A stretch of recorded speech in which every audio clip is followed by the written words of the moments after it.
This is the digital channel of the General Overseas Service of All India Radio. I am Manoj Mainkar, and in the next half hour, I'll bring to you news updates from India and around the world, awareness videos on coronavirus by Government of India, and a lot more. We'll begin with the news updates.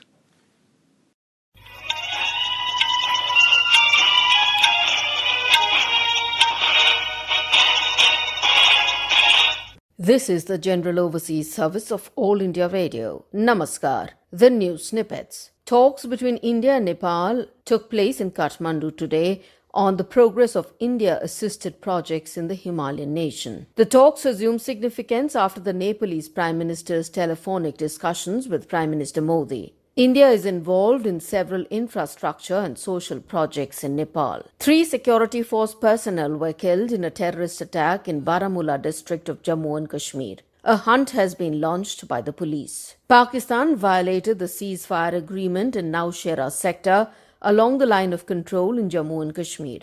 India gave a strong response to the unprovoked firing. India has sent a technical team and 30 tons of equipment to Mauritius to help the country deal with oil spill from the ship MV Wakashio that ran aground last month at Pointe de Esne in Mauritius. Incessant rains have led to flooding in several places in Telangana and Andhra Pradesh. Many people have been shifted to safe zones. Major rivers in both the Telugu states are in spate. The Meteorological Department has warned of more rainfall in the next 48 hours. National capital Delhi reported just 652 new COVID-19 cases on Sunday. Delhi's recovery rate has climbed above 90%. 19,19,842 people have recovered from coronavirus in India. In the past 24 hours, 57,584 people recovered. The recovery rate is 72.51%. 7,31,697 people were tested for COVID-19 in the country in the last 24 hours. Total tests have crossed 3 crore. Japan's GDP has contracted by 7.8%. It is expected to slide further. This is the worst recession that Japan has seen since the Second World War. Parliament elections in New Zealand have been postponed by 4 weeks due to re-emergence of COVID-19 cases in the country. Prime Minister Jacinda Ardern announced the decision. And that is the end of the news snippets.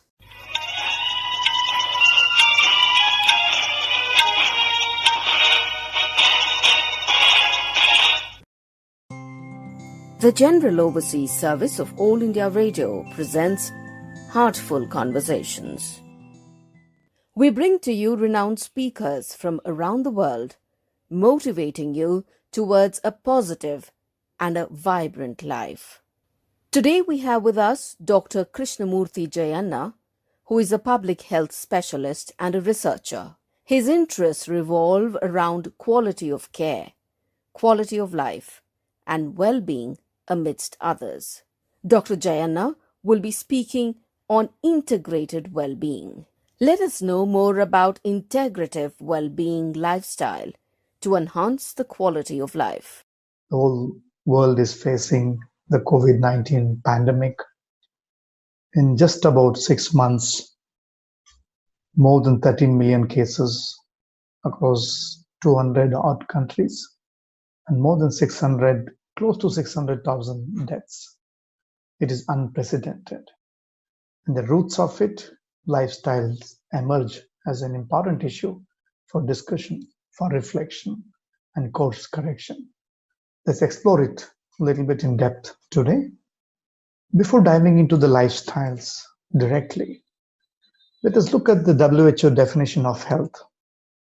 It defines health as a state of complete physical, mental, and social well-being, and not merely the absence of disease or infirmity. To look at wellness as an idea, it has many more dimensions, starting with physical, social, occasional, intellectual, financial, emotional, environmental, and spiritual. In the last few years, all the global leaders come together and provided us 17 sustainable development goals after taking stock of the health and developmental areas. And they have specifically listed the challenges, the targets, the goals, and where we are at this point in time. And by 2030, where are we supposed to get at? And particularly the Sustainable Development Goal 3 says ensuring healthy lives and well-being for all at all ages.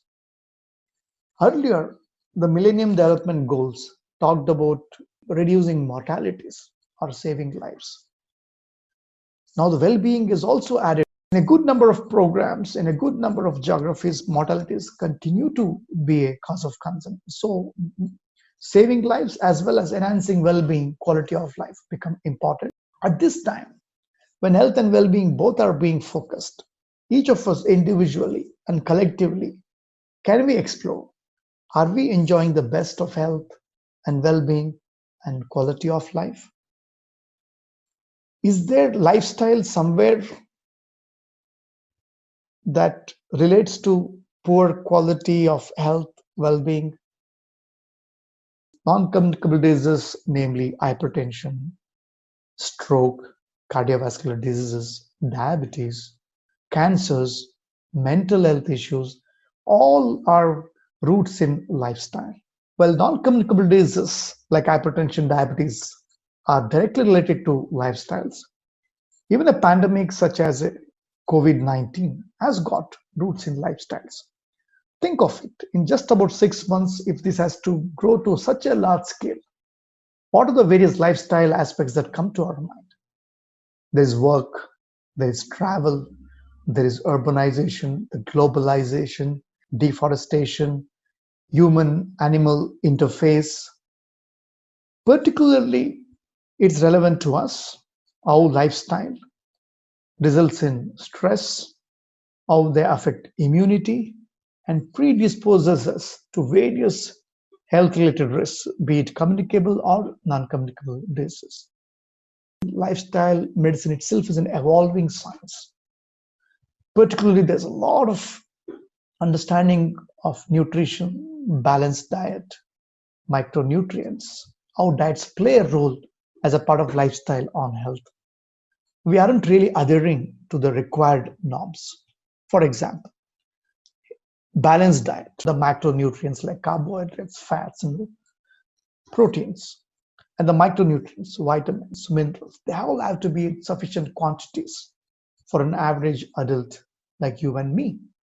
But often they aren't meeting the needs. At the same time, we're also increasingly seeing a lot of micronutrient deficiencies that predispose to a whole lot of physiological imbalances. Coming to particularly the habits, be it alcohol, tobacco, they also predispose to various issues, respiratory, be it cardiovascular or cancers. Sleep is emerging as an important part of life. Poor sleep quality and quantity is recorded in the current day. And sleep studies are showing how the sleep cycles are disrupted, affecting immunity. Physical activity, exercises. And again, exercises are of so many types. Some help us in stretching, some make us more flexible, some increase the tone. My physical, my mental, my emotional, my psychological, they all need a certain attention, holistic lifestyle. This led to establishment of Center for Integrative Health and Wellbeing that I represent. Here we are exploring lifestyle in great detail, trying to look at how modern medicine, Ayurveda, the yoga, meditation, how all of them can be harmonized, harnessed, and to explore an integrative health and well-being lifestyle. Here Ayurveda believes in recognizing each individual as a unique body-mind constitution. What is constitution? Each of us, as per Ayurveda, when we are born with a unique body-mind constitution. And this is subject to changes based on the environment, on my age, on my development, on the influences around. And this disturbance in the constitution is what leads to the disturbances in health and well-being. That's where Ayurveda lays emphasis on understanding the constitution first, trying to harmonize through the help of lifestyle change, the diets, sleep, exercises, yoga, and various aspects. That way, Ayurveda and modern medicine, they can really complement well. Modern medicine provides aggregate standard guidelines of nutrition, exercise, physical activity. Ayurveda goes deeper, tries to develop some customized package for each individual, and when both come together, there's more that we can reap. Yoga is the third limb as a part of integrative health and well-being lifestyle. In the last many years, yoga is increasingly advocated and embraced as a way of living. A lot of research studies showing how yoga is benefiting health and well-being at various levels in its implications on reducing BP, stress, anxiety, improving blood sugar. Yoga therapy is an emerging science. The fourth limb as a part of integrative health and well-being lifestyle is meditation. And with increasing complexity in the systems around us, heart is often missing in anything and everything that we do. Head takes over and there's so much rush. Few minutes during the day, try to connect mind with the heart so that we center ourselves on the heart through the help of these guided meditation practices. Over a period of time, achieve that balance, that harmony, that calm, and reap the benefits of the qualities of the heart. Stress regulates the sympathetic and parasympathetic system and contributes to physical health, mental health, and well-being as well. So, dear friends, integrative health and well-being lifestyle that integrates modern medicine, Ayurveda, yoga, meditation, that is customized for each individual, helping individual learn these bits, adopt it over a period of time, enjoy a high quality life in the long run. Particularly during this COVID-19, there's a need for looking at this at a greater depth and see what best we can do in terms of bringing the right changes in the lifestyle. With that, thank you so much for the opportunity. You were listening to Integrative Wellbeing Lifestyle by Dr. Krishnamurthy Jayanna, a public health specialist and a researcher. This program came to you from the General Overseas Service of All India Radio.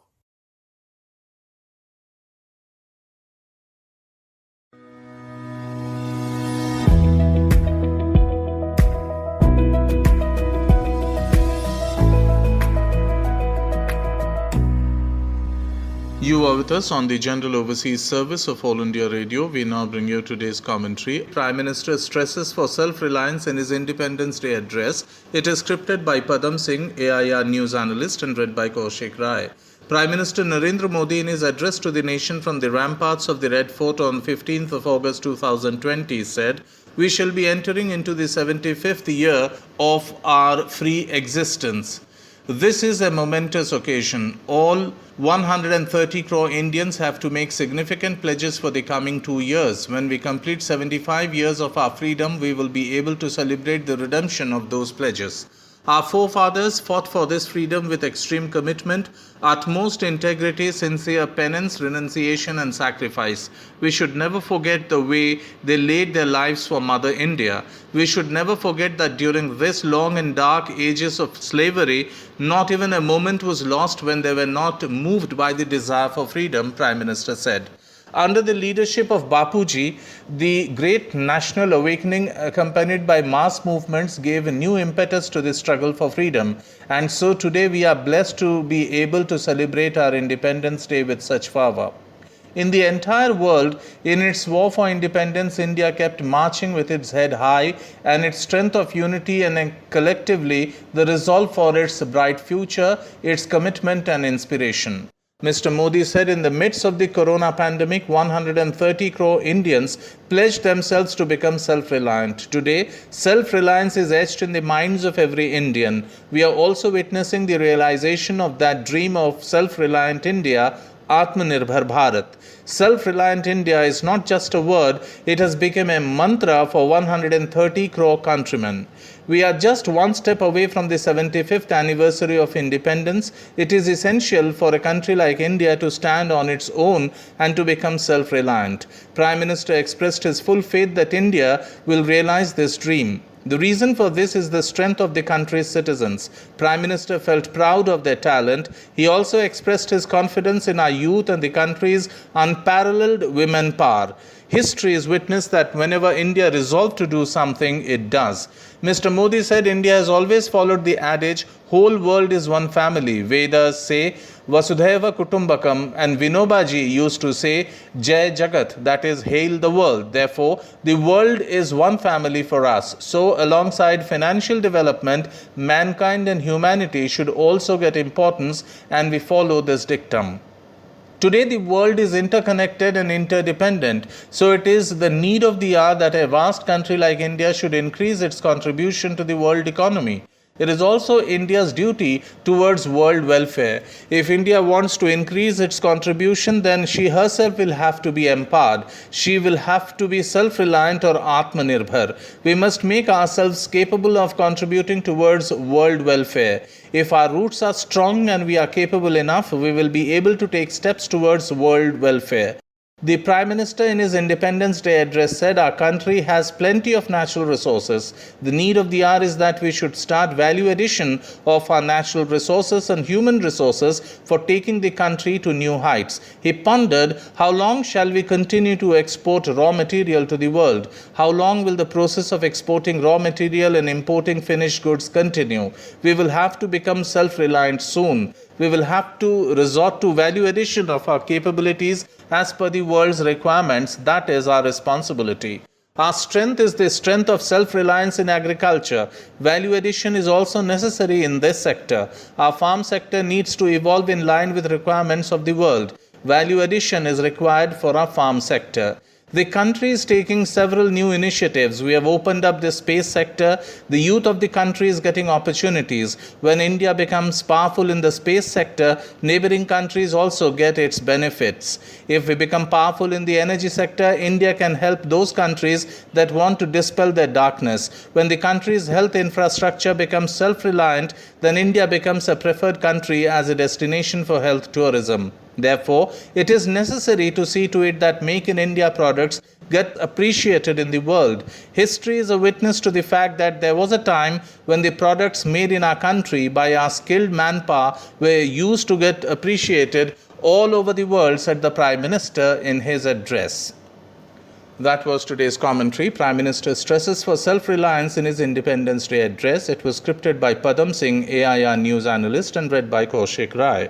This broadcast came to you from the General Overseas Service of All India Radio.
This broadcast came to you from the digital channel of the General Overseas Service of All India Radio.